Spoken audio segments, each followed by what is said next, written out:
right, good morning, everyone. Welcome to the Municipal Candidate Coffee and Connect. Heard some great conversations and great questions while circulating the room. Constant priority during this election has been workers and housing for residents who want to live and work in our community. Because of this, we've partnered with the Wellington District Association of Realtors for today's event. We welcome many of their members. Member feedback from previous all candidates meetings provided valuable comments to the Chamber Board and staff that members wanted a more focused opportunity to speak to candidates and ask questions about issues that impact our local businesses. Given the feedback, we've changed up the format, and we welcome feedback at the end of this event. We have received several questions prior to today's event and have attempted to include the question topics in our questions today. We will start with the mayoral candidates providing a 2-minute introduction, followed by a question around governance, specifically addressing each candidate. You will be given 2 minutes to respond to each of the questions. After the first question, there will be 4 additional questions that each candidate will answer in a rotating order.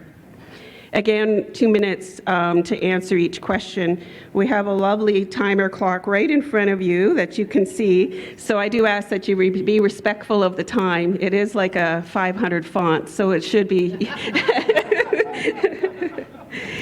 At the end of the 5 questions, each mayoral candidate will be given 1 minute for any final thoughts, and we will do that in reverse order of opening comments.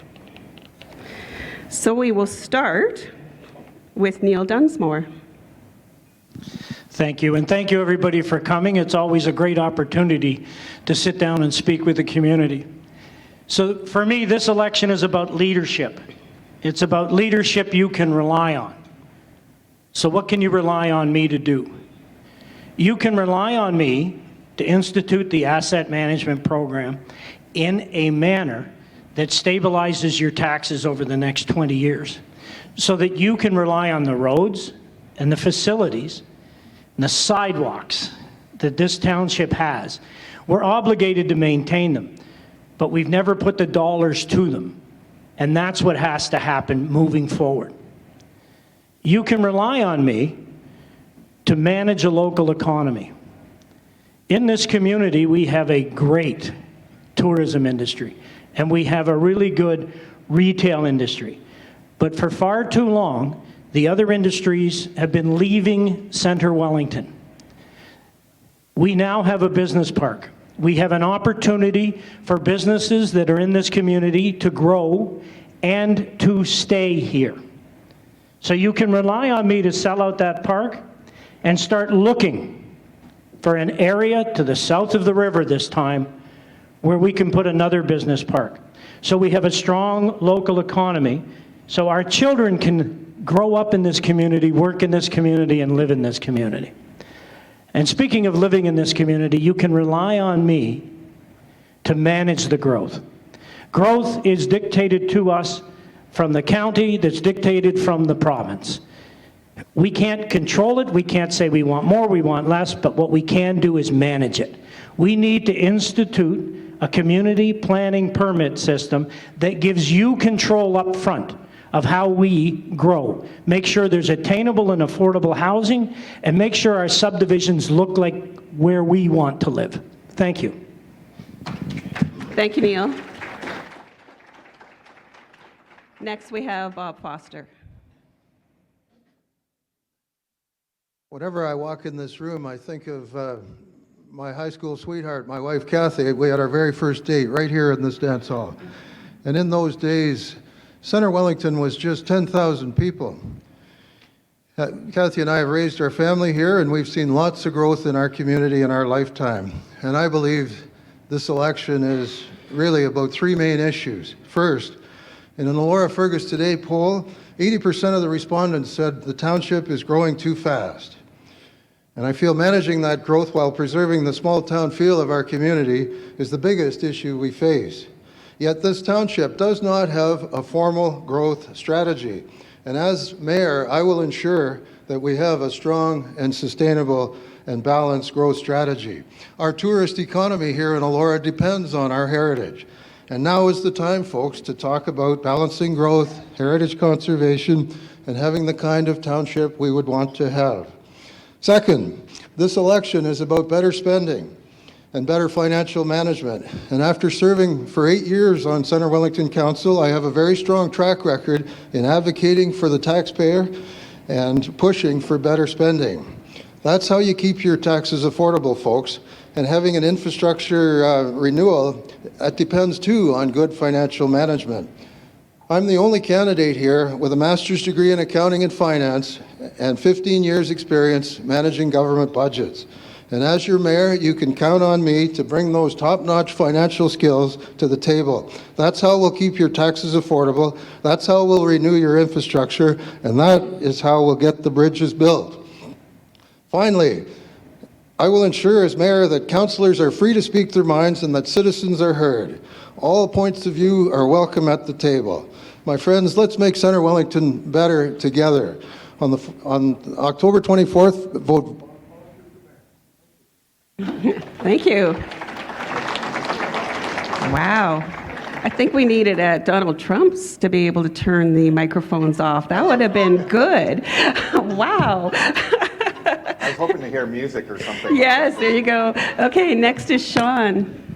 Thank you. Thanks for everyone for coming out today. I know it's early on a Monday, and you know, a lot of us are usually at work at this time, but I appreciate you coming out here. I've just give you a little background. I've been on 5 terms of council, 3 local, 2 county councils. I've been chairs of planning committees, both at the local level and the county level. One of the reasons why I put my name forward was I thought back in 2018 when I finished off of county council, I thought this was sort of my end of my political career. And then obviously seeing sort of how our council now, sort of we're operating over the last 4 years, I found a little bit disconcerting in terms of how we were dealing with issues. And I've always been a person who is, and obviously been involved in fairly successful councils about building teams and looking at how we can sort of grow this community. We need to sort of get away from our egos that way. We need to reach across the table, and we need to build this community in a collective way because we have some big challenges ahead of us, especially in the area of growth. As some of you may be aware, we're going to double in population over the next 20 years. We're going to go from about 30,000 to about 60,000. And where that growth is going to be right here in Fergus and right here in Elora. It's not going to be in Bellwood. It's going to be, these are the areas that are tagged with this type of growth. So we're going to have to be very cognizant of how we do that. My background is a landscape architect where I get involved with community planning. I've planned trails, parks, downtown streetscapes, all that kind of stuff. Those are all the skill sets that I have, along with my political involvement and understanding of sort of how the relationship between the local works. But we need to work together if we're going to grow this community. And we need to work as the collective. It's not about Sean. It's not about anyone individuals. It's about the community and how we work together. And we need to do that in a very conscientious way. Thank you. Thank you. So we will have the first question for each of the candidates, and this was a compilated question around governance specifically for each of the candidates. So we'll start with Neil. So Neil, one of your strengths, I should say, highlighted during your campaign is your ability to facilitate conflict resolution. Council has seen instances of unproductive and disrespectful conduct that has resulted in divisiveness and visible frustration from public members of council and staff. A recent contentious decision saw yourself also become somewhat confrontational. As mayor and leader of the municipality with many new councillors, how will you create a healthy, productive, and respectful environment to move the business of the township forward? Thank you for the question. And now that we're all standing up, the shortest guy in the room will get up. I appreciate the question about the conflict because I am a former crisis conflict negotiator. And I'd like to take you back to February when we voted on the Code of Conduct. When we voted on the Code of Conduct about how staff and council would relate to each other, I was the only dissenting voice in the room. And I dissented because they took out words like trust, truth, and respect. and I won't sign my name to that, ever. This council was a bit difficult to deal with. And as a crisis negotiator, I always looked at where can I find the middle ground. And if you take a course that I teach on conflict resolution, and some of you in this room have taken it, you'll always remember at the end of it, I talk about the 10% of the population that all my respect principles will not work for. And we had some of those people on council this time. People who are just believe themselves to be right and only themselves to be right. And you can never, ever get beyond that. The other group you have are the people who aren't at the table. Whoever you elect, please talk to them. Make sure they're capable of making their own decisions, because sometimes you have to make difficult decisions that people don't always agree with. And sometimes your supporters don't always agree with you. And you have to have the courage to do that. You can't say, I'm not voting on that because somebody might not agree with me. We have to make tough decisions, and you have to have the courage to do that. I'm a team builder. I like to work with people. I like to start from scratch with a team and talk about principles of respect and how everybody has a voice at that table. Everybody will be heard. It is okay to disagree. It's not okay to make it personal. If you elect me your mayor, we'll treat each other with respect, but most importantly, we'll treat you with respect. Thank you. So the next question is to Bob Foster. One of your platforms for your campaign is wanting a high level of decorum and civil debate in the CW Council chamber. Your record in the Council chamber has shown quite divisive conduct in the form of walking out of meetings, personal opinion rants, and called to question township staff's ability. As the mayor and leader of Centre Wellington, how will you unite and build relationships to work to move the business of the township forward? Thank you, Janet, for the question. First of all, let's set the record straight. I have never, ever left a meeting. Never. We've had 8 years of leadership, 8 years, not just 4, that have been divisive. And one of the reasons we have seen division is that some councillors have been favored while others have been ignored. And that's what results in dissent and division. And as your mayor, I want to make sure that all councillors, not just some, are free to speak their minds. I will welcome rigorous discussion and debate at the table. I will not squelch any councillors. All points of view will be respected. That is how you build consensus. We face many, many difficult issues, and often there is no perfect solution. So we have to drive to the best solution, and you can only do that with respectful decorum, respectful debate, and that's something that's been lacking not just 4 years, but for 8 years. And that's what needs to change, so we have good governance and good discussion and good decision making. Thank you. Thank you, Bob. Next question for Sean Waters. One of your campaign platforms is a respectful and accountable council. Many have questioned that your absence from the council chamber for the past 4 years prevents you from fully understanding the historical context behind the township's main issues, discussions, building relationships with staff and other players. How will you build a respectful and accountable council to move the business of the township forward when you've not been part of the decision-making and relationship building over the past 4 years? Thank you. I actually see that as a positive thing.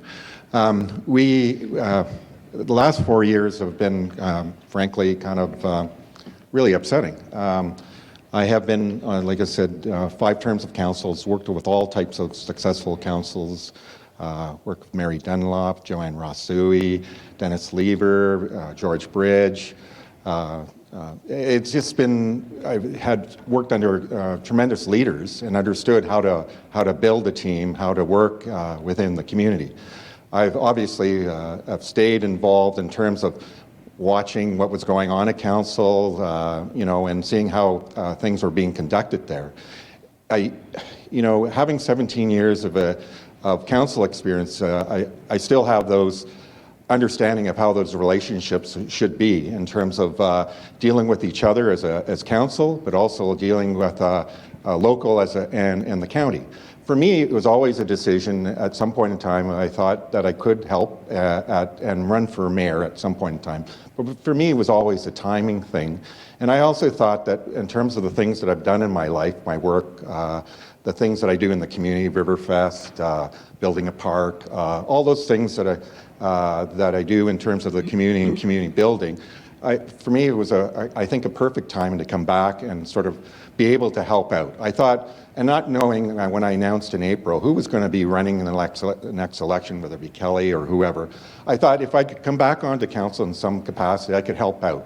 And help out sort of with this council in terms of mending things, understanding those relationships. There are important relationships, not only in the local part of it, but with the county and the province. And I continue to have those relationships with those with those folks as well. So I don't see, I see the time that I've had away as sort of a good time just to sort of regenerate my energy because I know how much is involved. Thank you. Thank you. So the next 4 questions will be asked of all 3 candidates. We'll do it in a rotating order, and the questions will be up on the screen. There's a bit of a preamble for one of them, the first one. For the first question, we will do in order of Bob, then Sean, and then Neil in terms of answering. So Ontario is facing a housing affordability crisis unlike we have ever experienced before. The average priced detached home in Centre Wellington has reached over $1 million, up 40% from 2020. We're already seeing the effects of the affordability crisis firsthand. Young families are pulling up roots and moving to other jurisdictions. In a global economy that puts a premium on attracting talent, we stand to lose our edge as one of the most attractive places to raise a family or start a business because of the runaway cost of housing. Our community needs more attainable housing. What is your vision to promote attainable housing opportunities, working with developers, and best supporting stakeholders looking to contribute attainable housing options? So we'll start with Bob. Thank you, Janet. First of all, it's important to note that for the last 10 years, mortgages have been absolutely absurdly cheap. We have had what's known in economics as negative interest rates. All that means is the cost of a mortgage is less than the rate of inflation.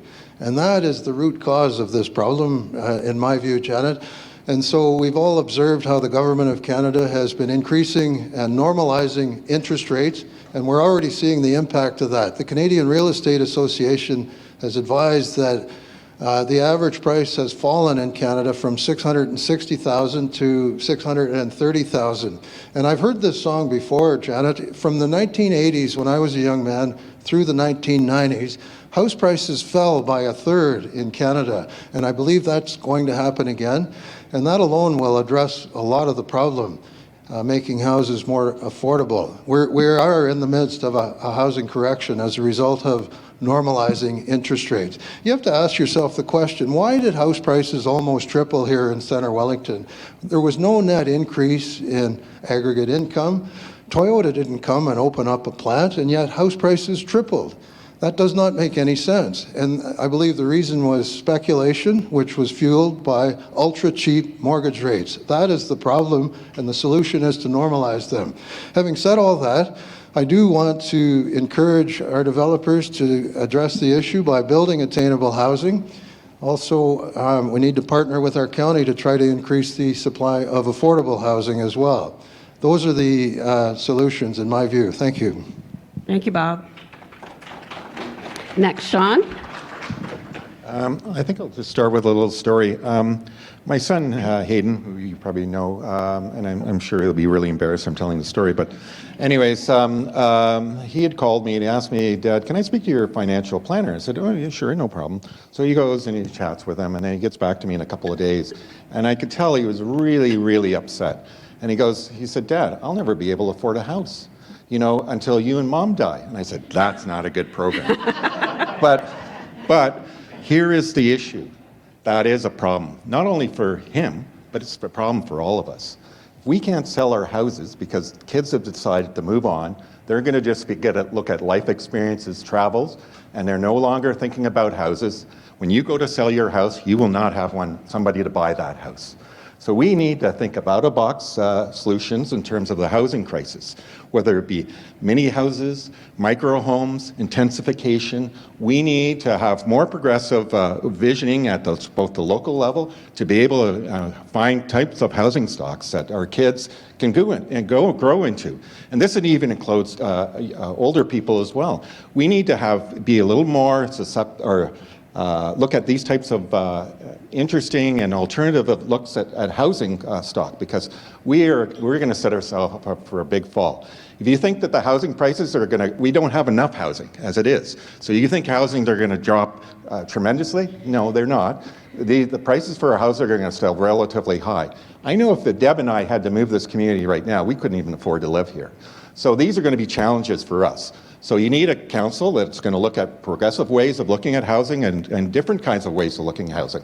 And I know myself, person who's been in that kind of development area, I think these things are things that we need to look at right now in order to help our situation here. Thank you. Thank you, Sean. Next question, we will start with Sean, then go to Neil, and then Bob. So, oh, I'm a sorry. quiet guy and I'm hard to miss. I am so sorry, Neil. Go ahead, my apologies. Like I said, I'm the shortest guy in the room. That's okay. Right. There is a housing crisis in Center Wellington. And it's not just a housing crisis, it's a type of housing crisis. We do not have enough variation of housing in this community to give a cross-section of people the opportunity to live in Center Wellington. We have to fix that. The community planning permit system, where we can dictate what type of housing goes into a subdivision, is the solution to that. We can't wait for Mr. Trudeau to play around with interest rates to try and correct this. Any correction that's coming is only going to be a little bit. The housing prices are going to stay where they are. We have to look at the housing mix and make sure that there's a place for everybody here. We are essentially a mini Vancouver. In Vancouver, offshore money came in and bought up the housing supply and pushed the locals out, and houses went to the millions. Well, big money's coming in from Toronto here, and people are buying their second home here or their third home. They came in here and they bought homes, and they bid $200,000 over the asking price. And what happened to the local people? They got pushed out. They either had to go up to Arthur, to Drayton. We have a rule here where we permit housing residential above commercial. And what's happened now with that residential above commercial, that give people a place to stay. Now we're pushing them out and opening them up as Airbnbs. And people are being evicted for that. We have to be a community that's here for everybody. So with the community planning permit system, we'll decide what kind of housing goes in each subdivision. But I'll tell you right now, and I'll be the first candidate to say so, we need a short-term rental bylaw in this community to stop the people being pushed out of this community and having to go live somewhere else. What that looks like is open for debate and discussion. There's plenty of them around the country. We need to make sure we do it, but we need to make sure we do it right.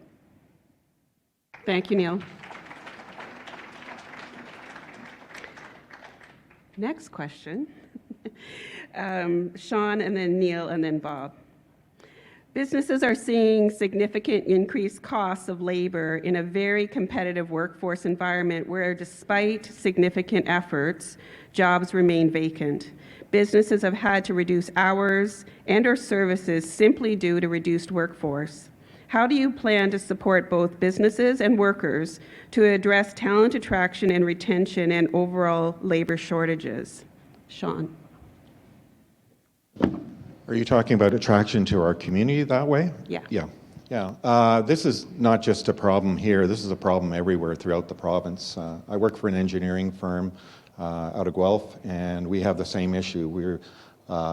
We pay well.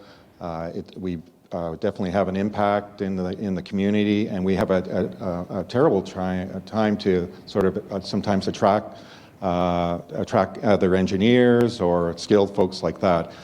We're in a very interesting time because a Over the course of the pandemic, there was over 1 million people didn't come in through immigration. We are part of this group here who are retiring and moving out. So it's the biggest cohort in generations in terms of retirement. And we still don't have enough people coming up through the system to fill those spots. We're going to have continued vacancies in all sectors. I don't care whether it's restaurants, engineering firms, planning outfits, anyone who is in this kind of builders. We're going to have an issue there. So how do we encourage? Well, hopefully we can encourage our kids to go into these kind of areas to do work, but we're going to have to look at immigration as well. We're also, in terms of our community, I think and the reason I think we all live here is it's just a fantastic place. It's a beautiful place. We have to let people know about it.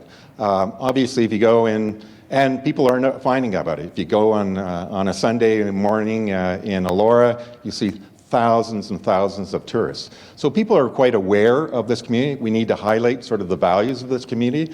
We're going to have problems again with retentions of doctors. As people know, they're losing their doctors. So this is not an easy problem, but we need to work both with the county, the province, to be able to promote this community.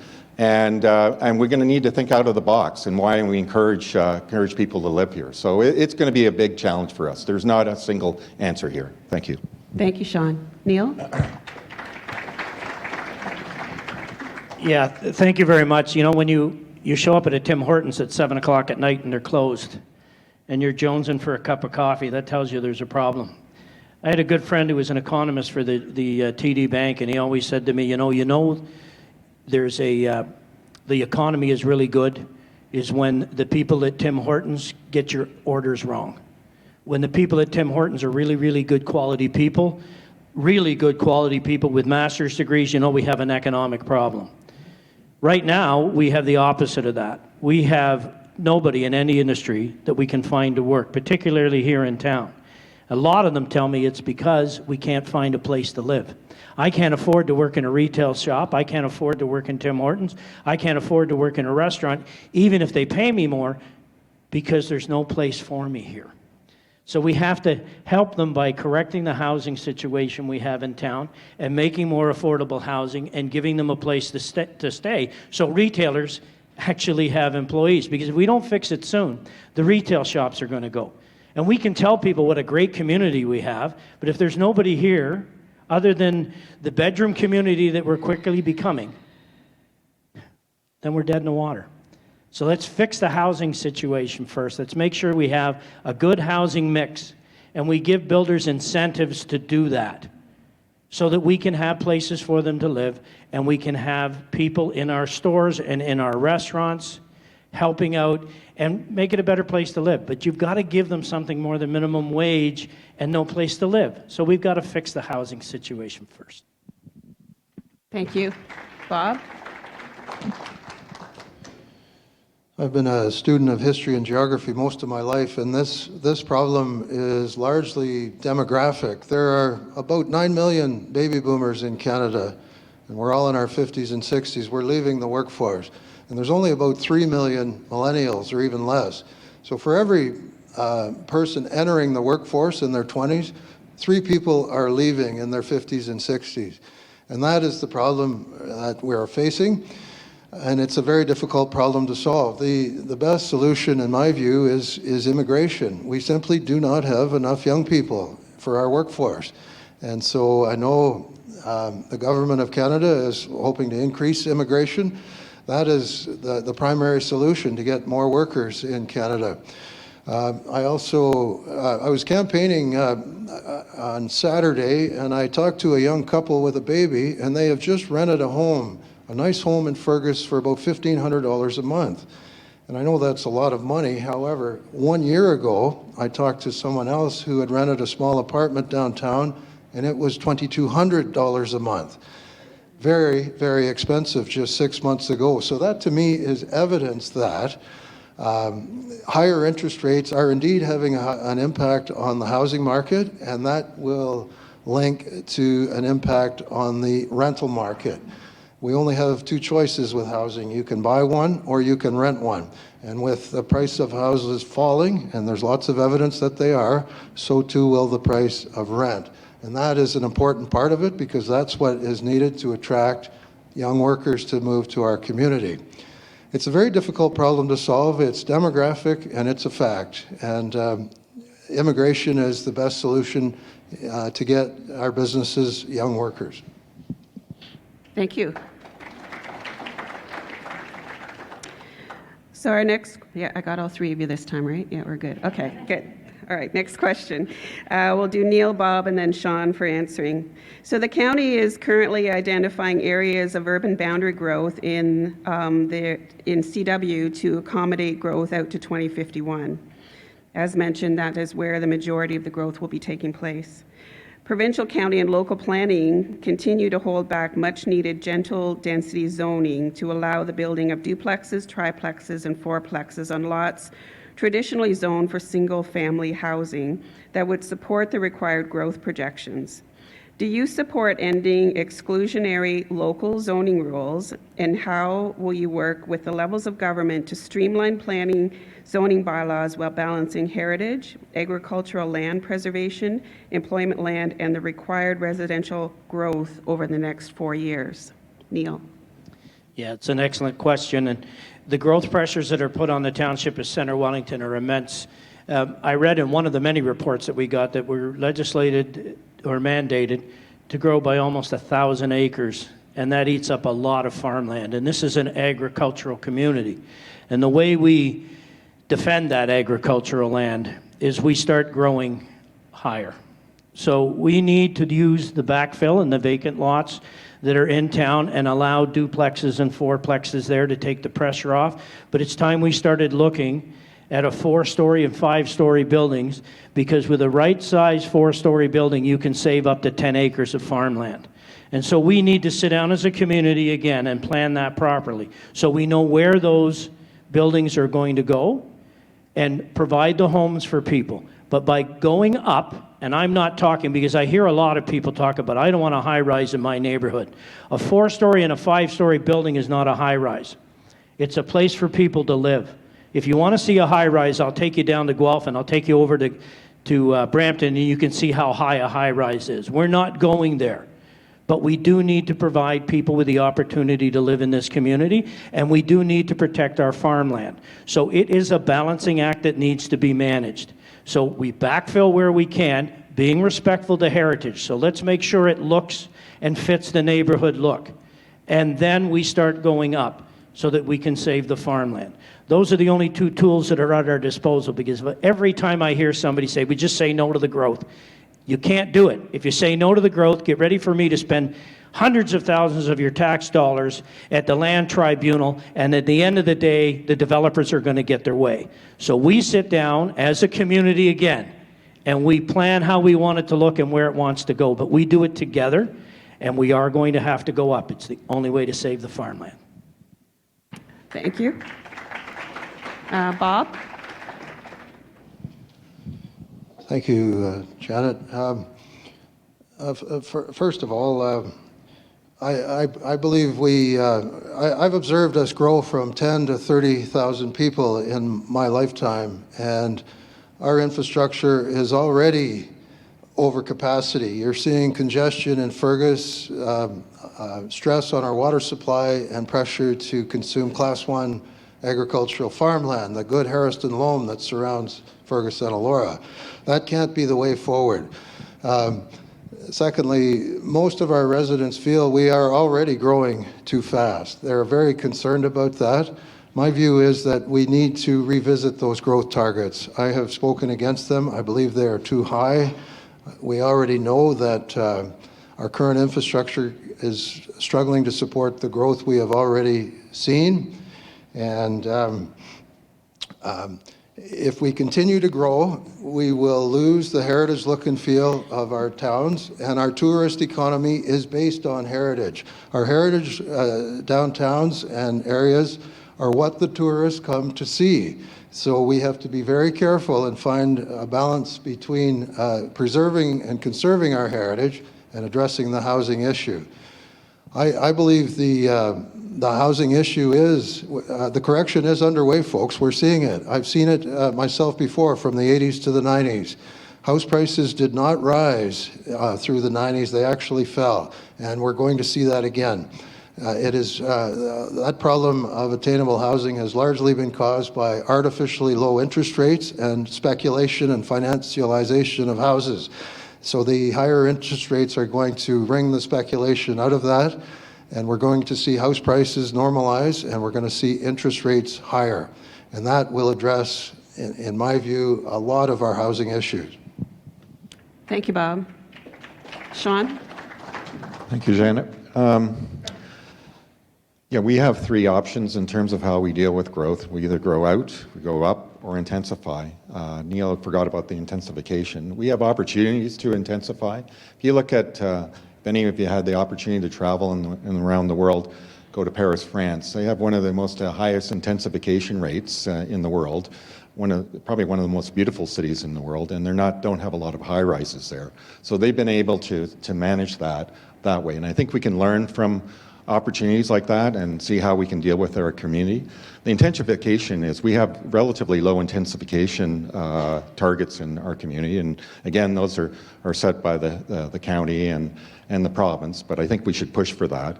The high rise too is a complicated one as well. It's not even high rise, it's probably mid rise, or if you want to even call that. But we need to a degree, we also probably need to go up. And we need to figure out how we do that. And that's sort of a mixed balance of all that. And those are the answers. I grew up on a farm. I don't want to see farmland taken out of our capacities. One of the great joys of living in this community is the fact that we have farmland around here, and we can get our food off the land. We do have areas, unfortunately, have already been designated for growth, and they are the farmland areas. But I think we need to discourage that outward move towards the taking up that farmland. So I think you need folks on council who understand sort of how to build a community, who have been involved in building communities before, and look at these opportunities and still try to do it in a way that is respectful of not only our heritage, our architecture as well, and we can do that. And it is about design.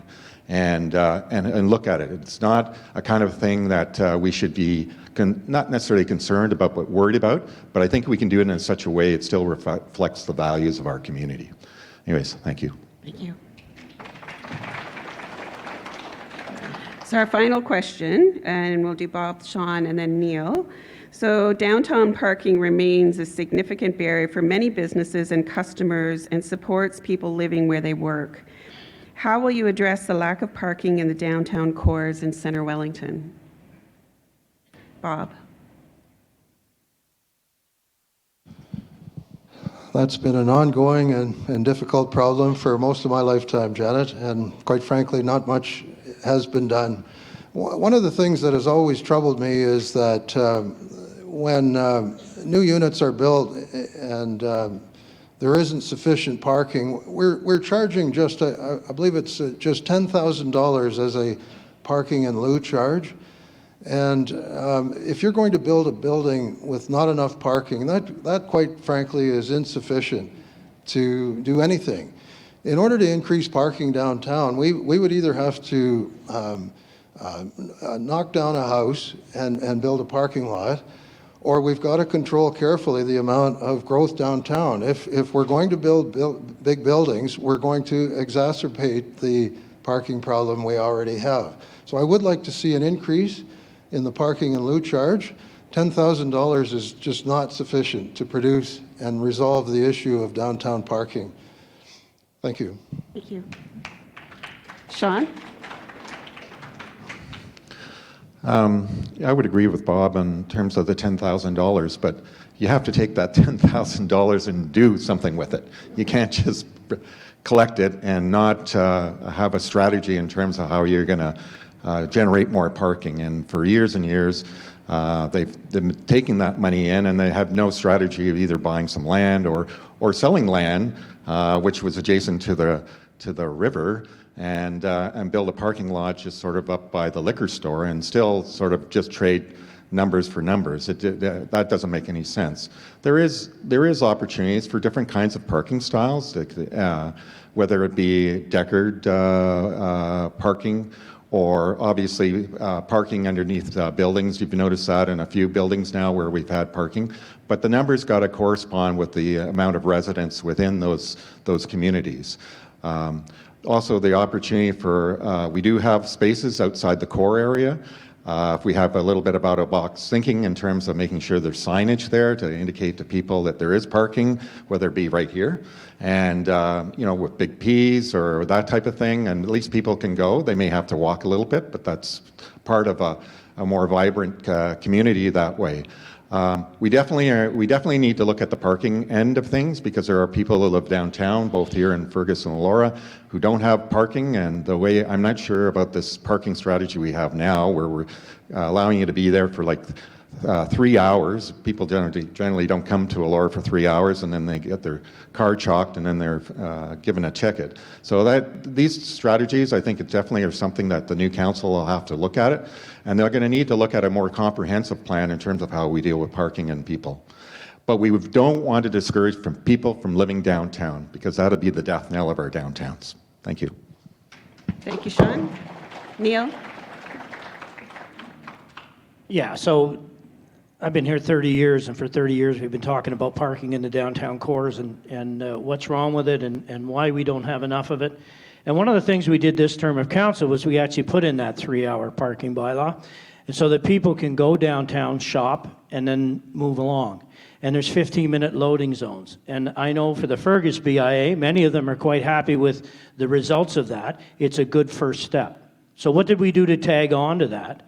Is we put in the shuttle bus service that comes in, and that's a temporary thing while it's a pilot project, so we see what the numbers are like. That's something I think we should look at expanding, so that we can get people from outlying areas into the downtown core and not rely on their cars. In addition to that, active transportation routes that come down into the downtown core, so that people that actually live here can, hey, walk downtown, ride your bike downtown, and keep the cars to a bare minimum downtown. Those are the things that we have to look at.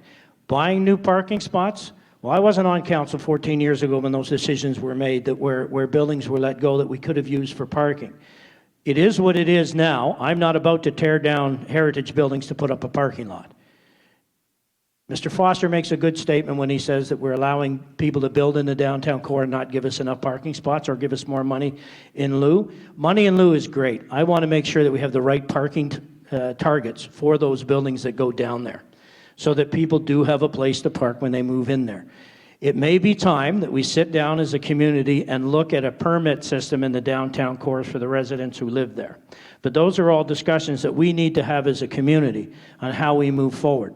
But I think the bylaw that makes a 3-hour parking, the 15-minute drop-off zones, and the shuttle bus, let's see where all the data comes in there and then see what our next steps are. Thank you. So we do want to leave some time for some opportunity to mingle and ask additional one-on-one questions. So we're going to start with our closing comments, and they will be 1 minute, and we will do it in reverse of the opening statement. So we will start with Sean. Thank you very much. Thanks for everyone coming out. I thank you for coming out. I think this is sort of a very interesting thing. I wish more people were here. I understand this event was charged for, and I found that a bit upsetting. We're trying to encourage people to vote, and if you're charging people to come out to listen to me or colleagues or meet people, that doesn't encourage people to vote. We have a real issue in this community and throughout the province. 44% of people voted the last election. Our democracy is under real threat, and we need to do whatever we can to get people to come out to these things and at least chat with us. I appreciate you doing this. I understand this is an event held by the Chamber, and I appreciate you even doing this, because I don't even know if there's going to be another event where we actually can even talk, But I would be really, really concerned about that, because it says something about where we are as people and the fact that we don't get along with each other anymore. We need to figure this out, because we are all under threat. Thank you.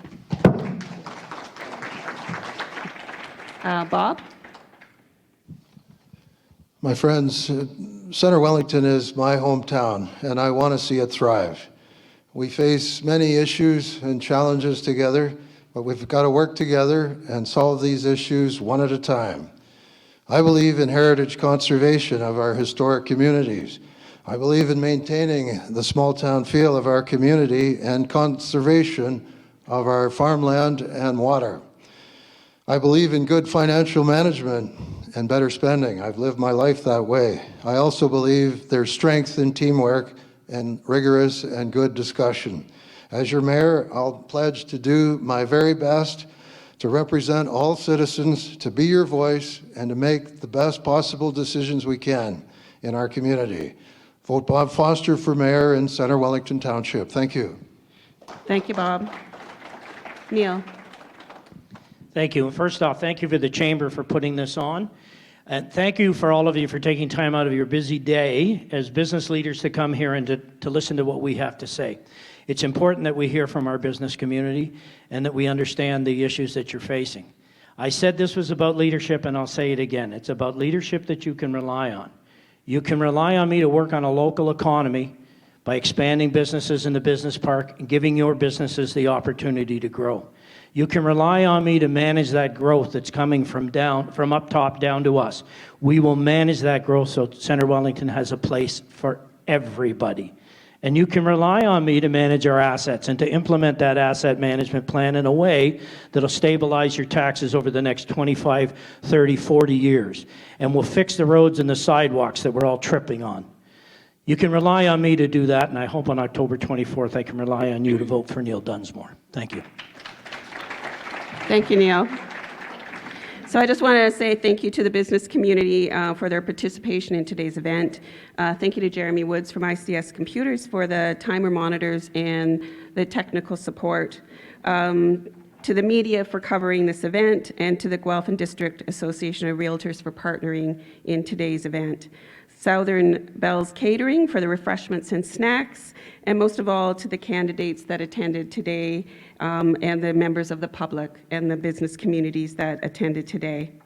Local politics can sometimes be somewhat of a thankless job, but the interest in our community shown through the number of candidates running for the position shows we have a very engaged public. The Chamber want to thank everyone who put their names forward and members who have attended today. The townships indicated that voting will be taking place online and by phone. If you do not receive a voter instruction letter, please refer to the township website for help and information on how to get your name on the website.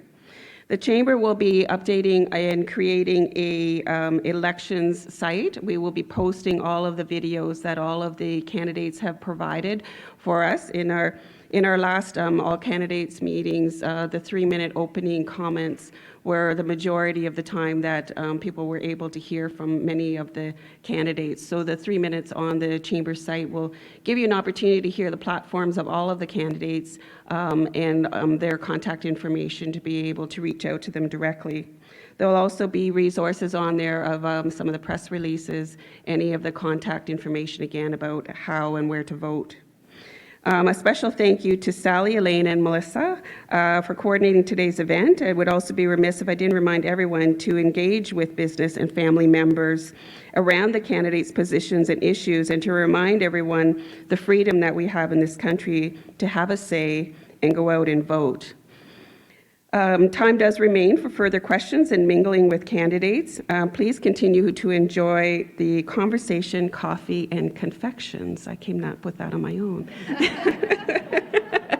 And again, the structure of this event was through lots of feedback and discussions at our board table, and we do welcome feedback. We do recognize that some of the events have been free in the past, but it does rental and food, and that there is a cost, and we do recognize as businesses that to get valuable information, there sometimes is some cost involved. So again, we would welcome feedback, and we look forward to that, and thank you for everybody for coming out.